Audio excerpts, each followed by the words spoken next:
All of a sudden, I felt this hot pierce. Then everything went black. Matthew and Nancy Botsford worked hard and played even harder. They pursued everything in life with gusto, except when it came to God. I knew God existed, but that's it. That's it. Yeah, that's it. But everything changed on one March night in 1992. Matthew and two sales associates were in Atlanta on business. They had just left a restaurant and had gone outside to catch a taxi when suddenly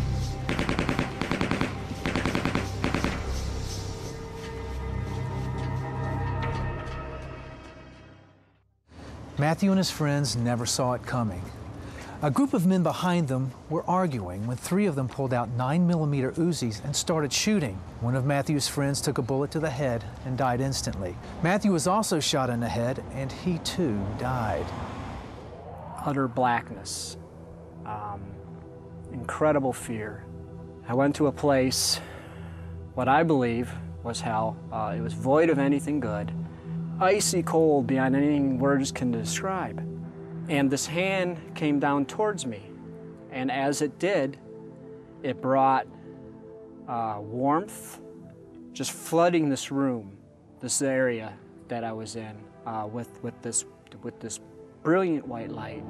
And then I felt this motion. I was being pulled upwards. I heard this voice, and it said, "It's not your time." Matthew was resuscitated on the scene and taken to Piedmont Hospital in Atlanta. Nancy flew in from their home state of Michigan. Her first meeting with the doctor was devastating. He said, if he makes it through the night, there's a 30% chance. And they didn't know with the brain injury that if he'd be a vegetable or not. At that point, they didn't know, and he says, and he might even have to be in an institution. Nancy took a walk down a corridor to clear her head. In front of me, I just started seeing this blackness. I just got the horrible news of Matthew, and it was just incredible. And this blackness just started getting in front of me, just getting bigger, and I just felt myself falling into this blackness. I had no control. I was just losing it. And that's when I felt this heavy hand on my right shoulder. And there was nobody there, and right then I knew it was Jesus. I went straight back to Matt's room, and he's all wrapped up and bandaged, and I just said, Lord, and I'm not saved, nothing. I went, Lord, bring back my husband, even if he's in a wheelchair. It doesn't matter, but bring back who he is, who his heart is, who his personality is. I promise I'll stay with him. That promise would be tested. Matthew was in a coma and flatlined several times.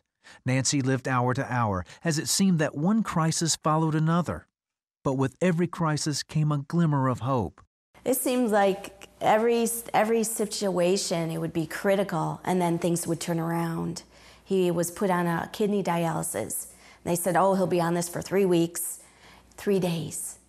Things turned around. After 27 days, Matthew awoke from his coma. It was incredible. It was like being reconnected. But as soon as that connection, and he woke up, I said, that's it. So the whole focus was now to get him on his feet, to go against the odds that he's going to be in a wheelchair, he's going to an institution. The left side of Matthew's body was paralyzed. But even worse, the damage to his brain affected his ability to think and perform even the simplest of tasks. They returned to Michigan, where Matthew started rehab, trying to rebuild his body and his mind. The rehab was painful. I mean, physically it was painful. Cognitively it was painful. I mean, I remember I would do simple things like run through the alphabet in my head, you know, make sure I could go from A to Z. They were teaching me and helping me how to eat. For 2.5 long years, Matthew worked through the pain with Nancy by his side. Progress was slow. He eventually left the wheelchair and walked with a cane. But recovering mentally was a much slower process. But Nancy remembered her promise to stay with Matthew through it all. Cognitively, he was not with it. He was in la-la land. And so, yeah, it was that thought of, you know, boy, I didn't sign up for this. But I remembered I made that promise, and that was stronger than what I signed up for. The Botsfords were so focused on Matthew's regimen, they all but forgot their experiences with God. There was no focus there. There was no focus. It was all about Matthew and get him, more, to get more therapies. That is until they moved to Florida. One day Matthew met a neighbor while out taking a walk. And I remember kind of like looking up and saying, hey, where's a good church around here? And I was just like, floored me what came out of my mouth and floored my wife. I said, what? We're not looking for a church. But eventually, they attended an Easter service.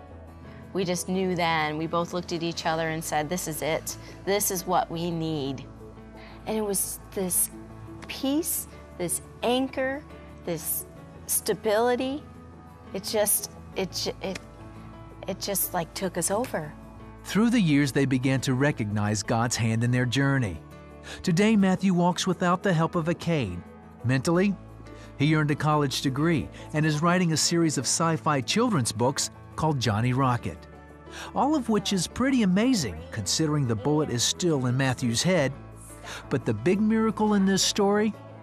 When I was dead, I didn't cry out for God. But yet he came down and with his own hand pulled me up out of hell and says, it's not your time. I mean, that's a loving God. The miracle is how God so much loved Matthew that he didn't just leave him in hell, that he brought him up. But the miracle is how he changed his heart. God exchanged his heart for Matthew's and gave him his own. That's the miracle.